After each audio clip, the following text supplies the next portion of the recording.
Hello students, मैं हूं Shubham Goswami and welcome back to another important video. Student, अगर आप 12th में हैं तो मैं आपके लिए लेकर आया हूं एक बहुत ही इंपॉर्टेंट वीडियो। इस वीडियो में हम 12th फिजिक्स के 8 महत्वपूर्ण अति लघुत्तरीय प्रश्नों को पढ़ेंगे। यानी कि आपके बोर्ड एग्जाम में जो इंपॉर्टेंट क्वेश्चंस आते हैं उनको हम इस वीडियो में पढ़ेंगे। देखिए, ये चैप्टर 1 और चैप्टर 2 के क्वेश्चंस होंगे।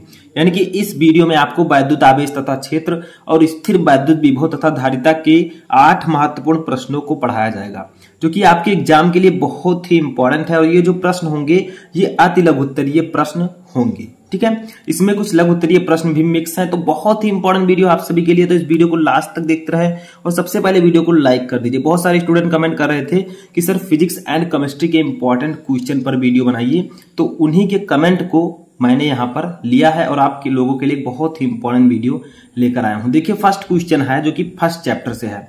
किस प्रकार के आवेश एक दूसरे को आकर्षित नहीं करते हैं? यानी कि किस प्रकार के आवेश होते हैं जो एक दूसरे को आकर्षित नहीं करते? तो देखिए, मैंने आपको बताया था सजातीय आवेश। ठीक है, आप लिख सकते हैं। देखिए, अभी तो सिंपल क्वेश्चन है, बहुत सारे स्टूडेंट कहेंगे ये तो बहुत सिंपल है, लेकिन आगे के जो क्वेश्चन होंगे वो थोड़ा सा टफ होंगे। तो देखिए, सजातीय आवेश एक दूसरे को आकर्षित नहीं करते हैं, आकर्षित नहीं करते हैं। ठीक है, नहीं करते हैं। सजातीय आवेश का मतलब जो समान प्रकार के आवेश, जैसे देखिए प्लस आवेश ये है और ये प्लस आवेश है, तो ये एक दूसरे को आकर्षित नहीं करेंगे बल्कि प्रतिकर्षित करेंगे। अगर विजातीय आवेश होंगे, जैसे ये प्लस है ये माइनस है, तो ये एक दूसरे को आपस में आकर्षित करेंगे। ठीक है, तो सजातीय आवेश का मतलब समान प्रकार के आवेश। जैसे माइनस माइनस अगर होता, जैसे ये माइनस है ये माइनस है, ये दोनों एक दूसरे को आकर्षित नहीं करेंगे। ठीक है, तो इन्हीं को हम कहते हैं सजातीय आवेश। सेकंड क्वेश्चन देखिए, सेकंड क्वेश्चन हमारा है दो आवेशों के बीच विद्युत बल का सूत्र लिखिए, प्रयुक्त प्रतीक चिन्हों के नाम भी लिखिए। यानी कि दो आवेशों के बीच जो विद्युत बल होता है उसका सूत्र क्या होता है? ठीक है, तो आप सभी को बताया गया है कूलाम का नियम। बताइए, कूलाम के नियम में आपको क्या बताया गया है? दो स्थिर बिंदु आवेशों के बीच लगने वाले बल का सूत्र ही तो बताया गया है। तो कूलाम के नियमानुसार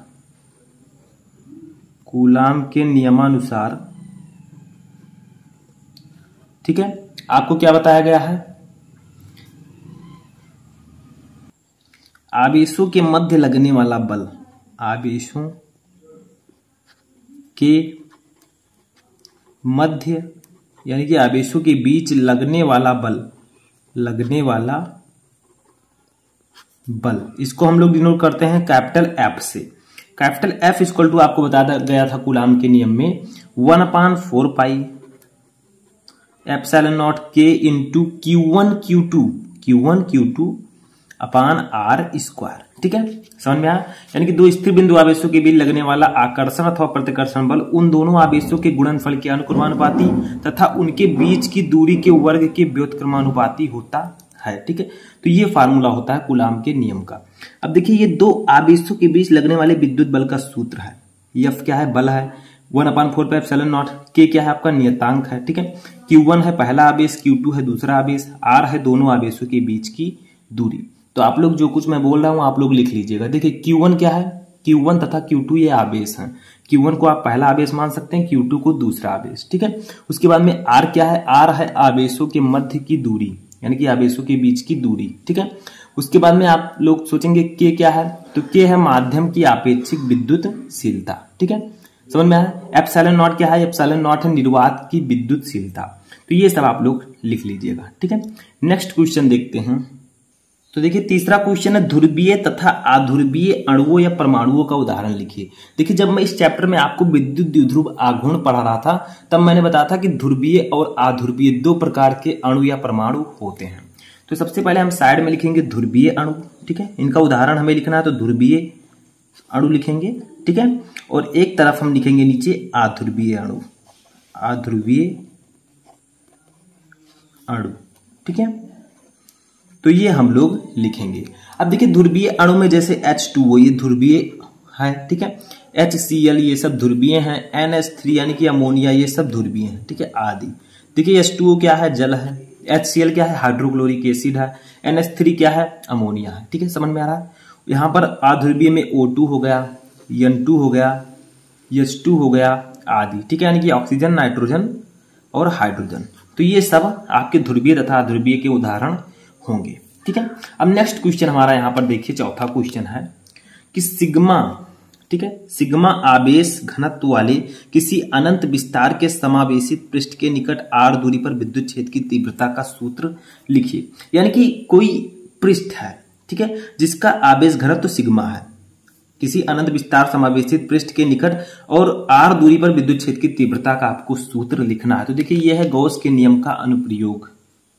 तो चलिए इसके सूत्र को लिख लेते हैं, ठीक है। तो आप लोग लिखिए विद्युत क्षेत्र की तीव्रता, विद्युत क्षेत्र की तीव्रता, ठीक है। इसको हम लोग डिनोट किससे करते हैं, सभी को पता है, विद्युत क्षेत्र की तीव्रता को हम ई से डिनोट करते हैं।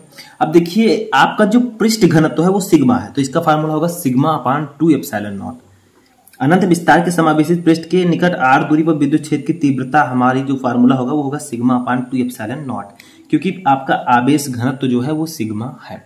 अब यहाँ पर सिग्मा क्या है, ये पृष्ठीय आवेश घनत्व है, एप्सिलॉन नॉट क्या है, निर्वात की विद्युत फीलता, ई है विद्युत क्षेत्र की तीव्रता। समझ में आ रहा है, तो ऐसे ही आपको समझना है। फिफ्थ क्वेश्चन देखिए हमारा क्या है, फिफ्थ है आवेशित खोखले गोलीय चालक के भीतर विद्युत क्षेत्र की तीव्रता कितनी होती है।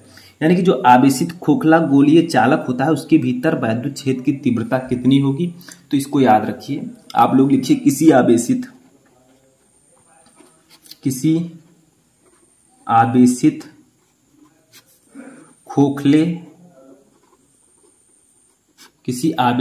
खोखले गोलीय चालक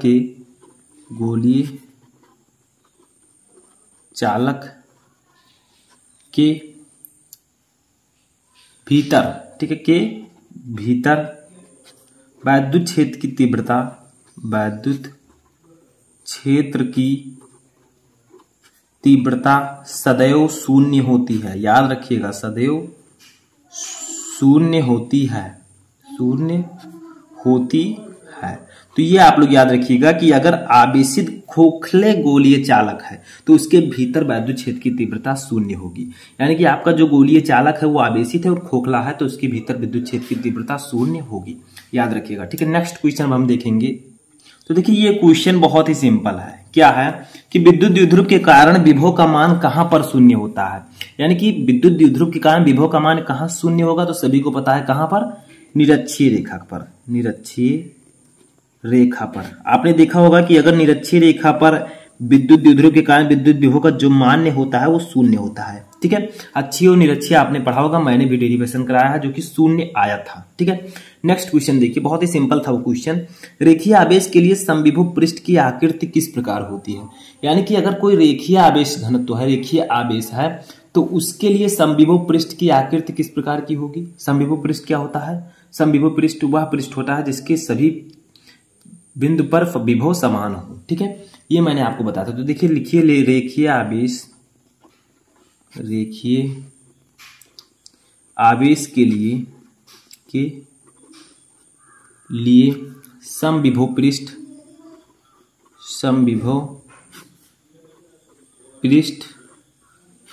बेलनाकार पृष्ठ होता है, बेलनाकार पृष्ठ होता है। यानी कि रेखीय आवेश के कारण समविभव पृष्ठ की जो आकृति होगी वो बेलनाकार होगी। समझ में आया। अब हम नेक्स्ट क्वेश्चन और लास्ट क्वेश्चन अपना देखेंगे जो कि एक न्यूमेरिकल है और बहुत ही सिंपल सा न्यूमेरिकल, सिर्फ आपको समझना है। देखिए दो समान धनावेशित बिंदु आवेश जिनके प्रत्येक, चलिए देखते हैं थोड़ा सा, ठीक है, जिनमें प्रत्येक पर 1 माइक्रोकूलाम का आवेश है को 1 मीटर की दूरी पर वायु में रखा जाता है, इनकी स्थितिज ऊर्जा ज्ञात कीजिए। यानी कि दो समान धनावेशित बिंदु आवेश हैं जिन पर प्रत्येक पर 1 माइक्रोकूलाम का आवेश है।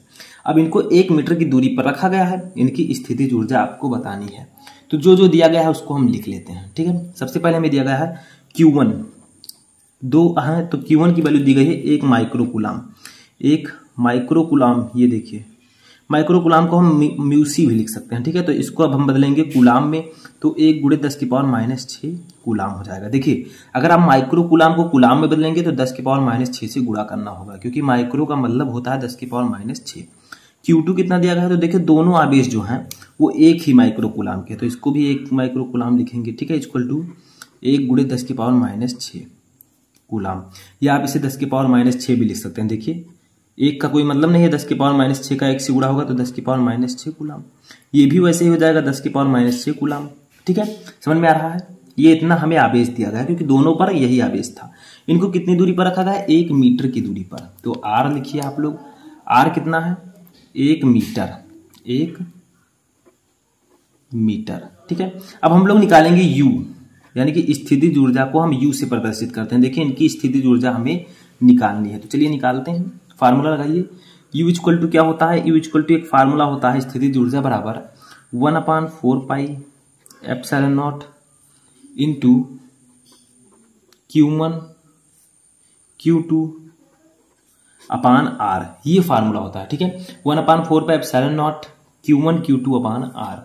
समझ में आ रहा है? बहुत ही सिंपल है, सिर्फ आपको थोड़ा सा ध्यान देना है। अब देखिए 1/4 पाई एप्सिलॉन नॉट की वैल्यू कितनी होती है बताइए? मैं ऑलरेडी बता चुका हूं, चूंकि 1/4 pi epsilon naught equal to होता है 9 × 10⁹ बताया गया है सभी को। ठीक है, तो इसकी वैल्यू लिखेंगे 9 × 10⁹ 1/4 पाई एप्सिलॉन नॉट की इंटू Q1 की वैल्यू कितनी है? देखिए ऊपर 10 की पावर -6, QT की वैल्यू भी है 10 की पावर -6, ये आपका 1 है। ठीक है, कितना है? 1 है, तो इससे कोई दिक्कत नहीं है। अब यहां पर हम सॉल्व कर लेते हैं इसको। देखिए U इक्वल टू, देखिए R 1 दिया गया है तो R के स्थान पर हमने 1 लिखा है। देखिए R की वैल्यू कितनी है? 1 मीटर। ठीक है, अब इसको 9 × 10 की पावर 9 इंटू 10 की पावर -6, ये भी -6, तो माइनस माइनस प्लस हो जाएगा, 6 6 12, लेकिन चिन्ह वही रहेगा, तो 10 की पावर -12। ठीक है, अब यहाँ पर फाइनली हमारा जो विद्युत स्थितिज ऊर्जा आएगी वो U इक्वल टू आ जाएगी 9 इंटू, ये 10 की पावर 9 है, 10 की पावर -12 है, तो देखिए 12 जो है वो बड़ा है, इसके आगे माइनस है, तो यही चिन्ह लगेगा, लेकिन 12 में से 9 चला जाएगा। देखिए यहाँ पर प्लस है, प्लस माइनस माइनस, तो जो बड़ा है उसी का चिन्ह लिया जाएगा, तो 12 में से 9 जाएगा 3, तो 10 की पावर -3 जूल। U स्थितिज ऊर्जा का मात्रक जूल। तो ये आपका न्यूमेरिकल सॉल्व हो चुका है। ठीक है, एक फार्मूला आप लोग याद रखिएगा स्थितिज ऊर्जा का, वो फार्मूला है ये, जहां 1/4 पाई एप्सिलॉन नॉट की वैल्यू 9 × 10 की पावर 9, Q1 है पहला आवेश, Q2 दूसरा आवेश, R है दोनों आवेशों के बीच की दूरी। तो ये थे आपके चैप्टर 1 एंड चैप्टर 2 के 8 मोस्ट इंपॉर्टेंट क्वेश्चन। देखिए या तो लघुत्तरीय क्वेश्चन है, छोटे छोटे क्वेश्चन है। इसके बाद मैं आपको और भी अच्छे अच्छे क्वेश्चन प्रोवाइड कराऊंगा। तो चैनल पर नए, चैनल को सब्सक्राइब करके बेल आइकन को प्रेस कर लें। हम मिलेंगे नेक्स्ट वीडियो में नेक्स्ट टॉपिक के साथ, तब तक आप लोग अपनी तैयारी करते रहें।